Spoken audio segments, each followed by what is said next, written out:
Muito obrigado pela audiência neste som, nesse áudio. Eu pretendo apresentar o roteiro de modo falado e comentar alguns pontos do que seria essa formação do aprendiz maçom. Logo abaixo deste áudio, que você pode ter acesso agora nesta página, você tem um roteiro, objetivo do ensino do aprendiz, que é exatamente objeto desta minha conversa com você, explicando esse roteiro. Antes de entrar propriamente nesse roteiro, mas já nesse primeiro tópico, o grau de aprendiz maçom, o aprendiz deve saber que ingressou em uma escola de sabedoria. A partir desta observação, você precisa se perguntar o que te move toda semana estar reunido com um grupo de pessoas. Sem dúvida, é um desejo de se transformar, e obviamente se posicionar de uma dada maneira na vida e, portanto, usufruir esse posicionamento. Se nós formos, observar na sociedade em geral, isso não é exclusividade deste grupo, mas toda a agremiação cultural, em última instância, pretende um tipo de cultivo. Se tomarmos as igrejas cristãs, que no Brasil também são expressivas, nós podemos observar que elas também propõem algo parecido, ou seja, um conhecimento ao qual, uma vez que você se submete, você se transforma e você passa a usufruir esta transformação.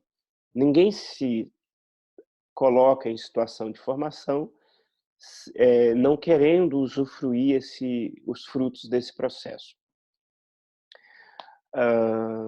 Então, você que faz parte desse grupo, precisa saber exatamente destas e outras questões. Ainda como prévia do roteiro abaixo, a decisão de oferecer um roteiro de formação, ela tem uma relação que é a seguinte: o indivíduo entra neste grupo específico e ele se forma como? Na prática, temos observado que as pessoas não se formam. A vida cotidiana acaba tendo mais força do que a vida deste grupo. O que faz o processo ter duas características. Primeira, ser muito lenta, demora muitos anos, e aí eu estou pensando em algo em torno de 15 anos, ou as pessoas, digamos assim, se auto-abortam, saem do grupo e vão embora. A exigência de que você se submeta a um processo de formação, para, digamos assim, tirar mais proveito, ela é necessária. Você não vai conseguir reproduzindo os bordões, não conseguindo tempo durante a semana, se submeter a uma proposta de formação. E isto vale para qualquer associação, não é exclusivo da maçonaria. E aí nós temos, então, os indivíduos que não conseguem se submeter a um processo adequado e se frustram e vão embora. Eu diria que isso é 90%. Mesmo no mundo evangélico, existe uma pesquisa, fico devendo a fonte, em momento oportuno eu a coloco aqui nessa página, mas existe uma pesquisa no mundo das igrejas evangélicas que é muito semelhante, eu creio, à maçonaria. Os indivíduos, eles transitam de denominações religiosas. E eu tinha uma medida de 3 anos e meio, se não me engano, por denominação. Ele entra na igreja do Valdomiro à procura de algum milagre daquele que aparece na televisão. O milagre não acontece, ele insiste, insiste e depois vai embora. Esse fenômeno é até mais rápido em matéria de maçonaria, porque ela é uma instituição discreta, e não tem os mesmos, e não pretende ter as mesmas estratégias que as igrejas. Não é uma coisa diferente das igrejas, porque ela visa também uma transformação humana e uma transformação para o bem da humanidade. Ela só se fundamenta em filosofia e as tradições religiosas se fundamentam em outra sabedoria, que se comunicam, que se relacionam, mas que têm algumas diferenças. E talvez esta seja, muitas das vezes, a inveja das igrejas em relação a esta sociabilidade. Sociabilidade é um nome que nós damos para toda a aglutinação de pessoas que vai até de um boteco a instituições estruturadas. Os indivíduos se organizam, se encontram regularmente em torno de algum motivo, de algum propósito, e ali há interação entre pessoas. Sociabilidade é basicamente isso. Pois bem, continuando o nosso roteiro, nós então pretendemos ofertar para as pessoas exatamente um roteiro de formação que não pretende substituir a prática semanal dele.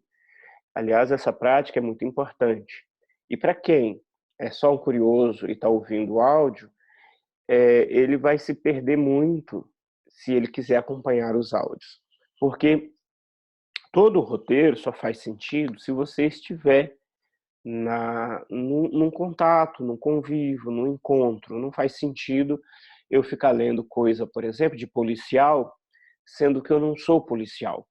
Isso sempre terá um limite. No máximo, eu vou ler um livro de ficção policial que se fala. Mas eu não vou, digamos, ter motivo e o para que ficar lendo questões policiais como se eu fosse um policial. É o caso desta experiência e é o caso de qualquer outra experiência. Eu poderia ler como que é a semana de um adventista, mas como eu não participo, não estou nessa comunidade, isto se torna uma leitura, digamos assim, meio sem sentido. E é o mesmo caso aqui. Para começar, então, a ideia de uma iniciação. A ideia de uma iniciação seria o próximo tópico, o próximo conjunto de comentários, logo depois desta apresentação que eu estou fazendo aqui agora.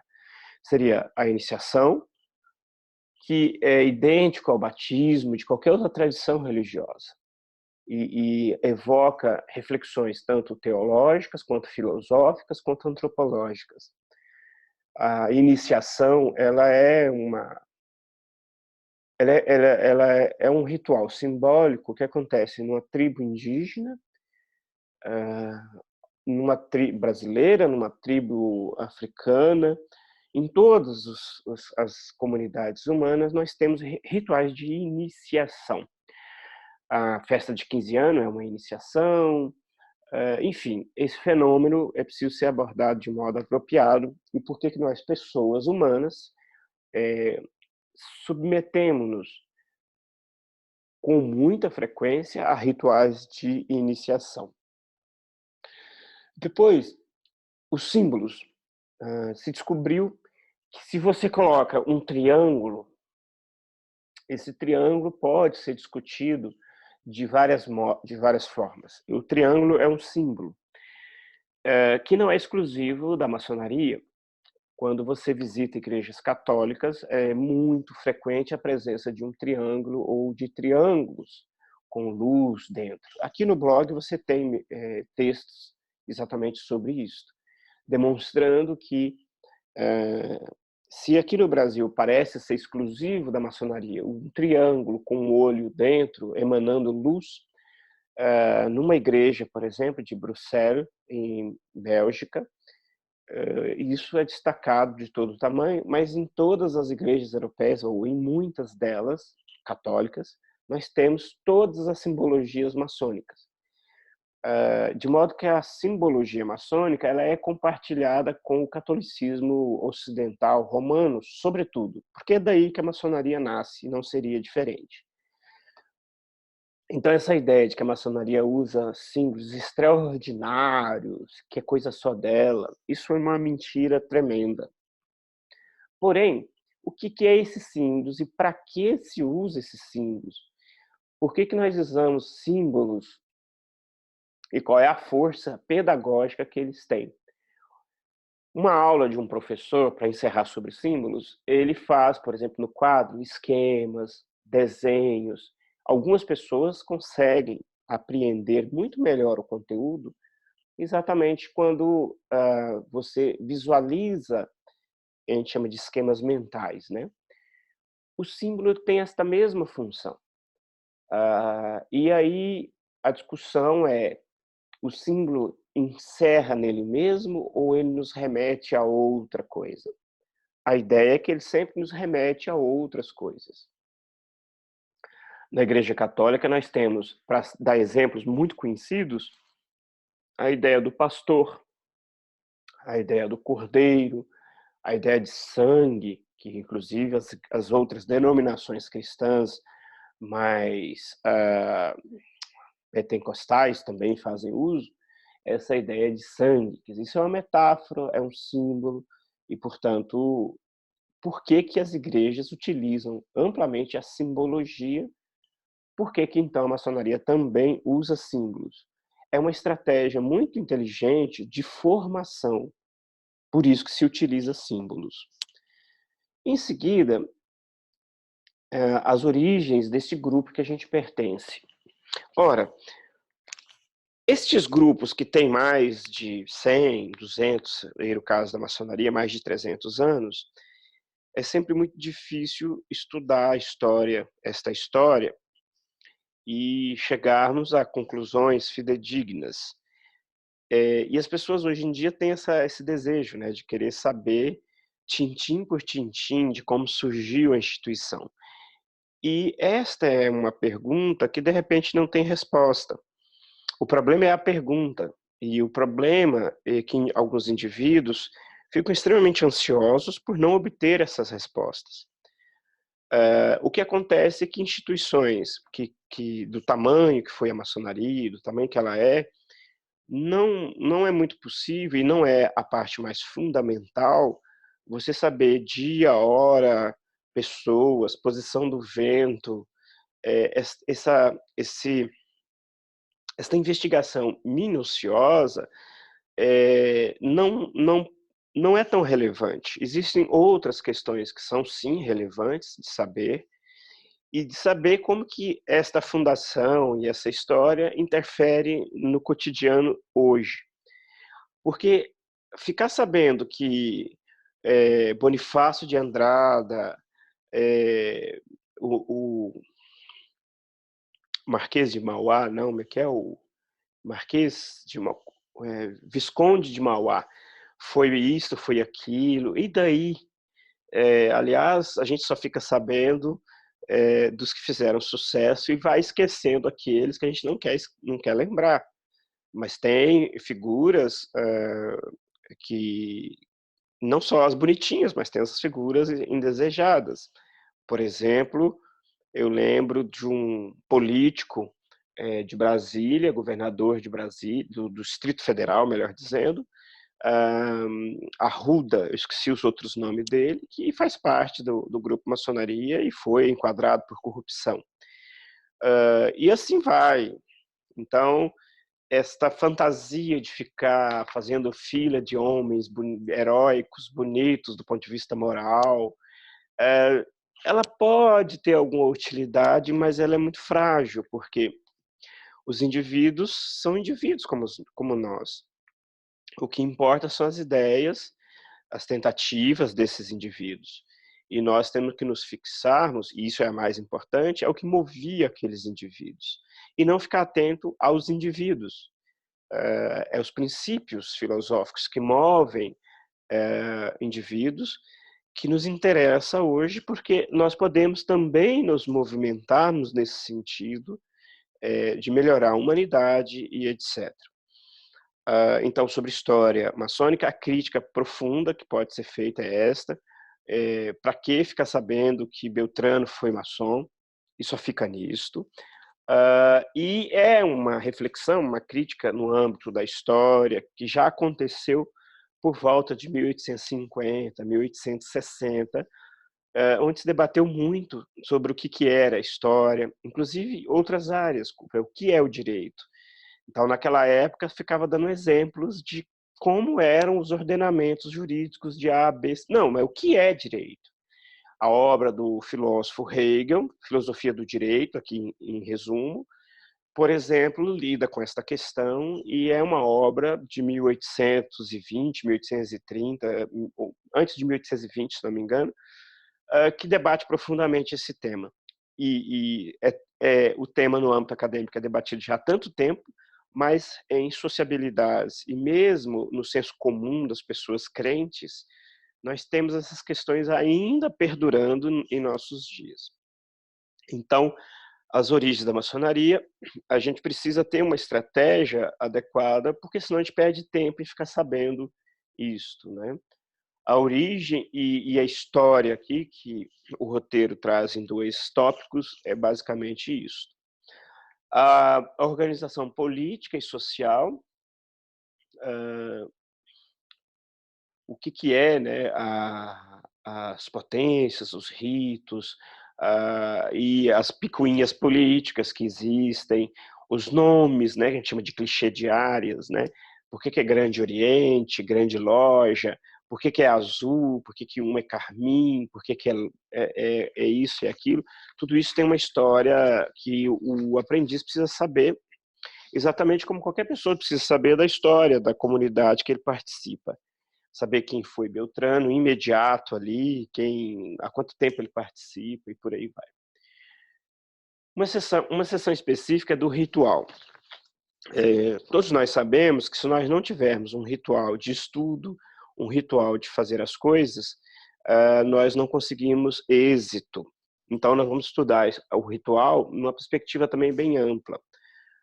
Não só no sentido vulgar de o ritual macabro, mas o ritual, por exemplo, você todo dia toma banho, você todo dia faz o número 2, você todo dia almoça, janta, isso tudo é ritual, são rituais.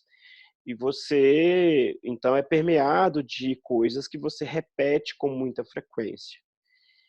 E como que você lida com isso? Então, o ritual também é possível estudá-lo numa perspectiva restrita na maçonaria, mas ajuda muito a compreendermos o ritual da missa católica, as igrejas da televisão. Eu, pessoalmente, acho que elas não têm um ritual. Isso é uma apreciação minha.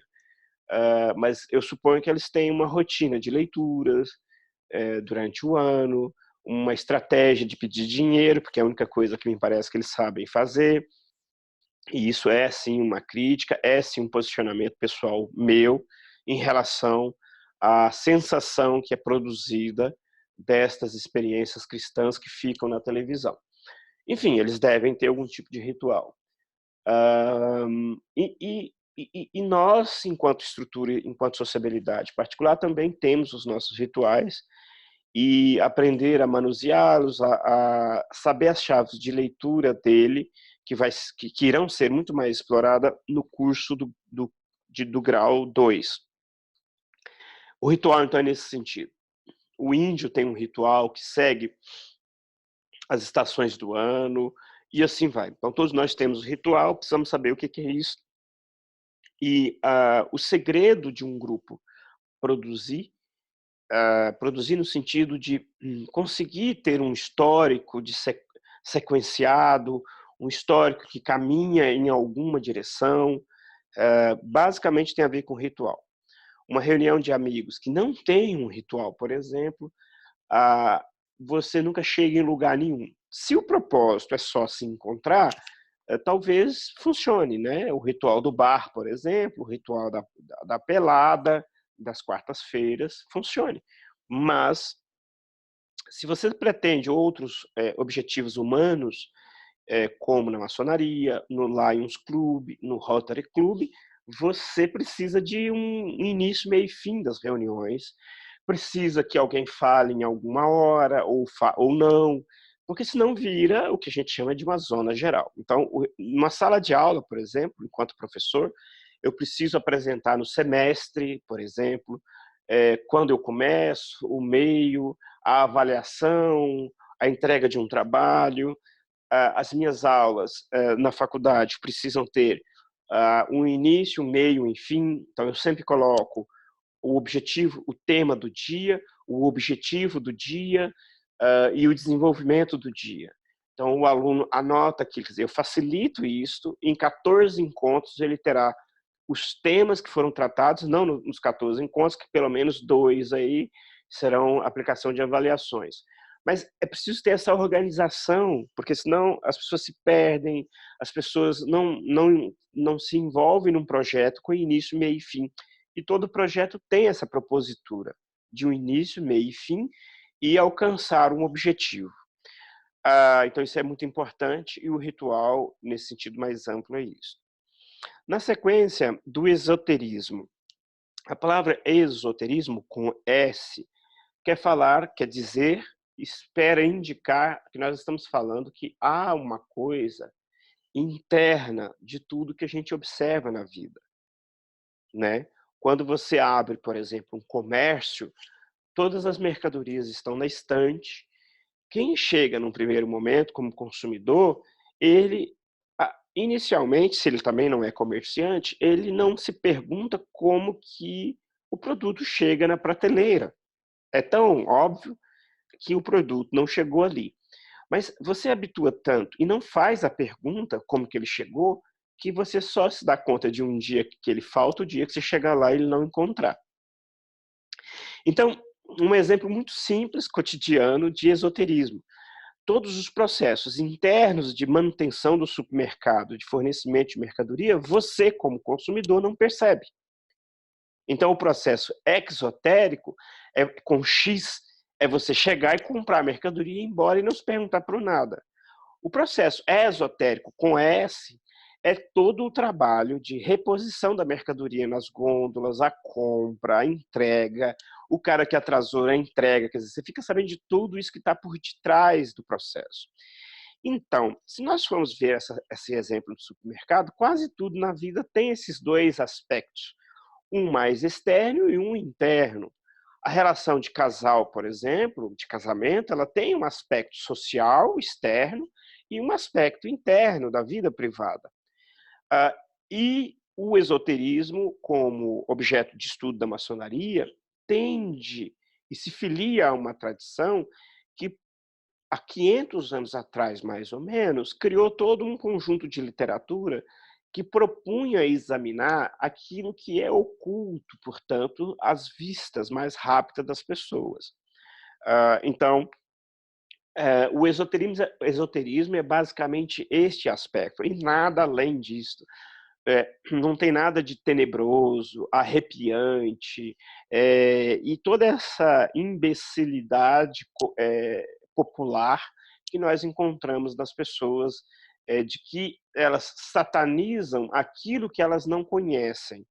E ao invés de querer conhecer, elas se recusam a conhecer, mesmo quando é ofertado o conhecimento, e preferem ficar num lugar cômodo de apenas satanizar o desconhecido.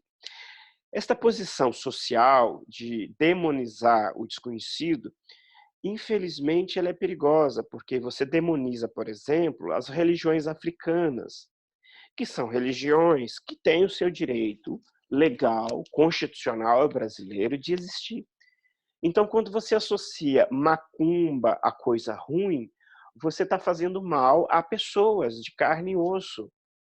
Quando você associa trabalho, macumba ao negro, a coisa malvada, você está contribuindo para que o racismo no Brasil exista, para que discriminação exista e violência, destruição de templo, destruição de pessoas. Então, quando você abrir a boca para endemonizar o outro, tome muito cuidado, porque é fato que existe o mal. Nós todos podemos chegar a essa conclusão. Mas você, quem é você para identificar numa outra pessoa brasileira como você, que ele é o mal? Então, este fenômeno em torno aí do esoterismo e etc., ele tem repercussões sociais e é muito importante ser discutido. Depois nós temos a filosofia maçônica. A filosofia maçônica, que nós somos professores dessa área em escolas e faculdades, é a área mais interessante de se estudar, é o que perpassa toda a estrutura de fundamentos do que é ser maçom. Se você não entender filosofia, dificilmente você vai entender o que é maçonaria. Se você não entender, tiver raiva de filosofia, dificilmente também você vai entender o que é o cristianismo, porque entre filosofia e teologia existe uma proximidade enorme e que nós vamos mostrar aqui ao longo desse primeiro curso de aprendiz e que nós vamos retomar isso no grau 2 e no grau 3.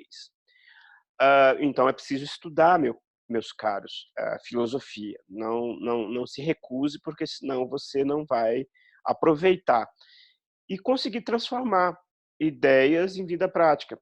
E aí é o que eu digo sempre: se você se recusa a isso, vai embora, vai fazer outra coisa, porque você vai perder seu tempo.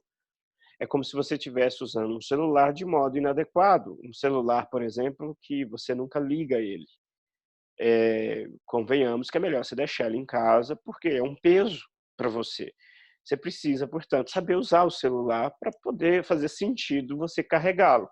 Se você pratica um grupo, seja Lions Club, Rotary Club ou maçonaria, é porque você pretende sair de A e ir para B. É importante dizer, eu não disse isso, você entra num grupo por livre e espontânea vontade. Você não pode se transformar obrigado, porque senão é lavagem cerebral.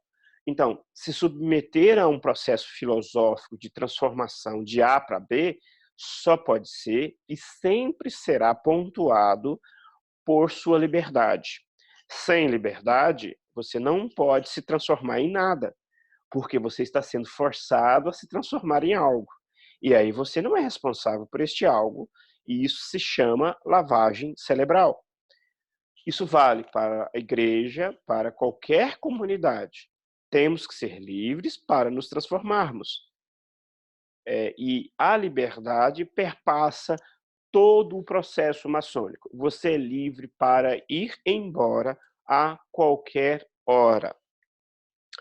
E o dia que isso se perder, uma ideia maravilhosa passa a ser uma ideia extremamente prejudicial. Vale para qualquer comunidade religiosa. O cristianismo tem propostas lindas, mas se ele for imposto, ele passa a perseguir as pessoas, ele passa a produzir ranger de dentes, ele passa a produzir o vale das lágrimas, ao invés de produzir o vale das flores, né? O vale da alegria. Então, por quê? Porque se não for uma adesão livre de cada pessoa, e essa adesão livre é no começo e a cada instante, porque você pode ter resolvido participar de um grupo de modo livre, e aí daí 2 semanas você vê que não é bem o que você queria e que você quer ir embora, e aí você não pode. Isso é perseguição. Então, você pode ir embora a hora que você quiser. Agora, você não pode fingir estar e não estar, porque aí você está se auto-enganando, não é verdade? Então, aprender filosofia é importante por isso. E, por fim, as instruções maçônicas. Ao longo do percurso de aprendiz, você tem instruções, ou seja, você tem conteúdos que você precisa aprender para você se transformar, para valer a pena você se dedicar uma noite por semana e pelo menos mais uma noite de estudo em casa. Porque senão não vale a pena. Se você não estudar para se transformar, você vai estar perdendo seu tempo, sua paciência, e você poderia estar fazendo qualquer outra coisa. Muito bem. Este áudio, então, ele faz parte aqui da apresentação do curso de formação. Nós vamos fazer audioconferência, dado que é mais fácil transmitir aos domingos, às 20h, para aqueles que forem se inscrevendo aqui no curso de formação de aprendiz. O curso vai ter este áudio aqui de introdução e terá outros áudios que expõem conteúdos linha por linha para você se formar. Ele é gratuito. E ele é gratuito no sentido de você, quando você passa por um processo de formação e que você gosta muito, você sente uma gratidão por esse processo e sente o desejo de poder compartilhar os seus aprendizados e as suas estratégias para leitura e aprendizado dos materiais do grupo que você pertence. O princípio que fundamenta, então, este curso ser gratuito, ser uma doação da nossa parte, é exatamente o que eu posso contribuir com a humanidade? Essa é a pergunta mais geral que está estampado na maçonaria. E a gente descobre que se a gente começar a contribuir com outros colegas que estão chegando no grupo agora, já é um primeiro passo para atingirmos um dia a humanidade. Se enquanto pessoas que participamos deste grupo conseguirmos produzir uma relação diferenciada entre nós mesmos, se conseguirmos partilhar com nossos mais próximos estratégias para enfrentar a vida cotidiana de uma forma melhor, horas já é uma grande contribuição e isso gera uma satisfação em nós por podermos contribuir com algo e não apenas ficarmos observando a vida passar. A justificativa e o fundamento desse curso é basicamente este princípio de compartilhar e ajudar a humanidade. Muito obrigado pela audição, deixe os seus comentários, faça suas perguntas, vou deixar o e-mail e o WhatsApp para vocês se comunicarem comigo. Um fraterno abraço e até o próximo áudio aula.